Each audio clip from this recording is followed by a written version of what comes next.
வணக்கம் நான் chef Deena welcome back to chef Deena's kitchen. இன்றைக்கி நம்ம சேனலில் சுக்கியான் எப்படி பண்ணுறது பார்க்க போகிறோம். இந்த சுக்கியான் கேரளா ப்ரிப்பரேஷன். இதில் கொஞ்சம் பச்சைப்பயிறு, தேங்காய், சர்க்கரை அதெல்லாம் போட்டு நல்லா மிக்ஸ் பண்ணி டம்ப்ளிங் மாதிரி ஒரு சூப்பரான ஒரு ஸ்நாக்ஸ் பண்ணியிருக்கோம்.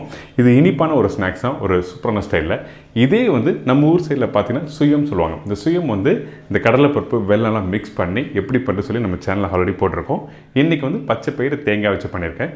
நிறைய பேர் சர்க்கரைக்கு பதிலாக வெள்ளம் யூஸ் பண்ணலாமா கேட்டாங்கன்னா கண்டிப்பாக யூஸ் பண்ணலாம் இந்த ப்ரிப்பரேஷன். அது மட்டும் இல்லை, இந்த ப்ரிப்பரேஷன் தேங்காய் எண்ணெயில் தான் ஃப்ரை பண்ணுவாங்க. ஆனால் இன்றைக்கி ரீஃபண்ட் ஆயில் யூஸ் பண்ணியிருக்கேன். ஏன்னா நிறைய பேர் நம்ம வீட்டு சைடில் நம்ம ஊர் சைடில் தேங்காய் எண்ணெய் யூஸ் பண்ண மாட்டாங்க. அதனால தான் இன்றைக்கி நான் ரீஃபண்ட் ஆயில் யூஸ் பண்ணி தேவைப்பட்டவங்க தேங்காய் எண்ணெய் வச்சு யூஸ் பண்ணலாம்.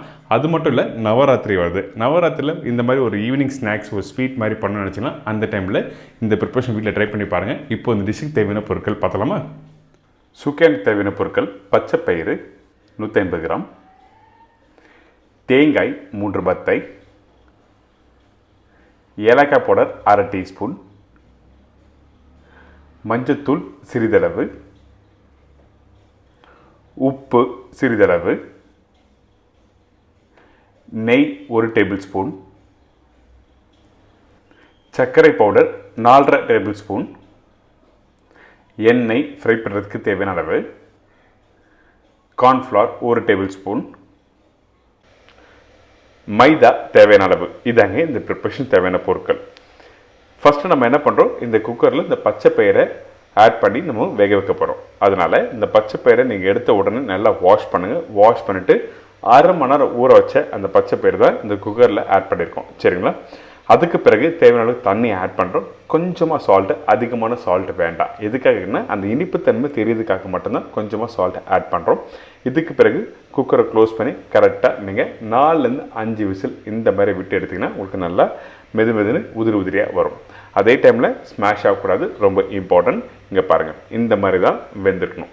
இப்போது கரண்டில் எடுக்கிறோம் பார்த்தீங்களா, இந்த மாதிரி நீங்கள் கரெக்டாக நீங்கள் பார்த்து எடுத்திங்கன்னா உங்களுக்கு கையில் பிடிக்கிற மாதிரி இருக்கணும். ரவுண்டாக பால்ஸ் மாதிரி பிடிக்கணும்.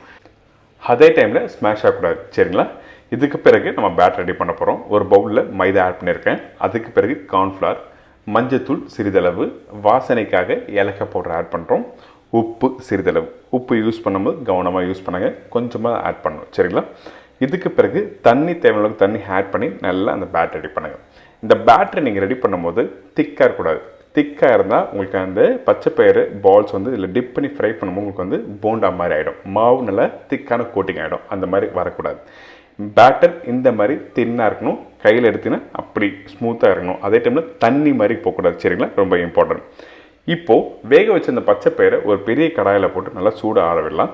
சூடு ஆறின பிறகு நம்ம வந்து தேவையான இன்க்ரீடியன்ஸ்லாம் போட்டு பால்ஸ் பண்ண போகிறோம். அதாவது எதுக்காக இந்த மாதிரி பண்ணுறதுன்னா, நம்ம கையில் எடுத்து பிடிக்கும்போது சூடோடு இருந்தால் ஈஸியாக இருக்காது. அதனால தான் இந்த மாதிரி சூடு ஆறின பிறகு கையில் எடுத்திங்கன்னா உங்களுக்கு நல்லா கெட்டியான ஒரு பக்குவம் கிடைக்கும். இதுக்கு பிறகு நம்ம என்ன பண்ணணும், திருவி வச்சுருக்க தேங்காய் ஆட் பண்ணுறோம். தேங்காய் நல்லா ஃப்ரெஷ்ஷான தேங்காய் யூஸ் பண்ணுங்கள். தேங்காய் ரொம்ப இம்பார்ட்டன்ட் இந்த ப்ரிப்பரேஷனுக்கு. இதுக்கு பிறகு சர்க்கரை வந்து நான் மிக்ஸில் நல்லா ஃபைன் பவுடராக ரெடி பண்ணிவிட்டு அதுக்கப்புறம் ஆட் பண்ணியிருக்கோம். முழு சர்க்கரையை போட்டால் உங்களுக்கு மிக்ஸ் பண்ண அந்த பால் வந்து கொஞ்சம் லூஸ் ஆன மாதிரி ஆகிடும். அதனால் நீங்கள் சர்க்கரை பவுடர் யூஸ் பண்ணுங்கள்.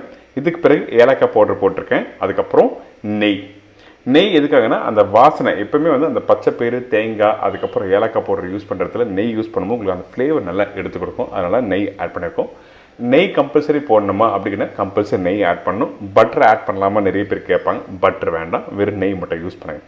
இந்த மாதிரி நல்லா மிக்ஸ் பண்ணி முடித்த பிறகு இந்த மாதிரி கெட்டியான ஒரு பக்குவம் கிடைக்கும்.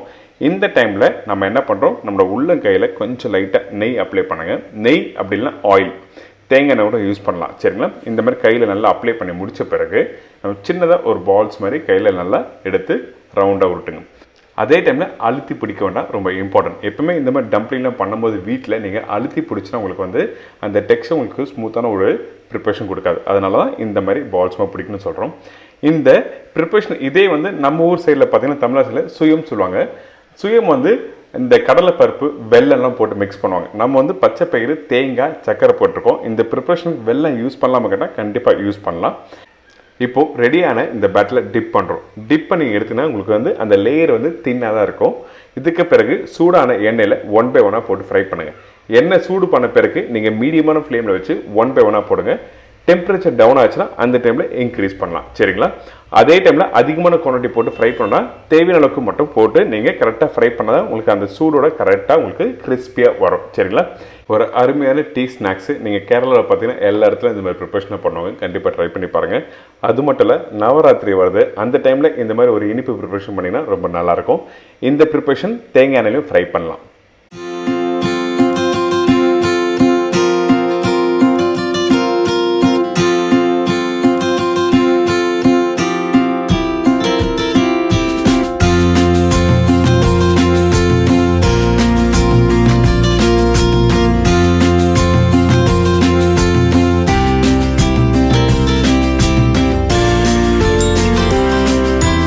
என்னங்க இந்த சுக்கியன் எப்படி பண்ணுறது எல்லாருக்கும் ஈஸியாக தெரிஞ்சிருக்கும். கண்டிப்பாக வீட்டில் ட்ரை பண்ணி பாருங்கள். ரொம்ப ரொம்ப நல்ல ப்ரிப்பரேஷன். ஏங்கன்னா பச்சை பயிர், வெல்லம், தேங்காய் குழந்தைங்களுக்கு மிக்ஸ் பண்ணி கொடுத்தா நல்லது. அதே டைமில் மாதத்தில் ஒரு நாள் இந்த மாதிரி ஈவினிங் ஸ்நாக்ஸாக பண்ணி கொடுத்தீங்கன்னா ரொம்ப சூப்பராக இருக்கும். இதே மாதிரி நாளைக்கு இன்னொரு டிஷ்ஷை சந்திக்கிறேன். நன்றி, வணக்கம். See you back. Take care.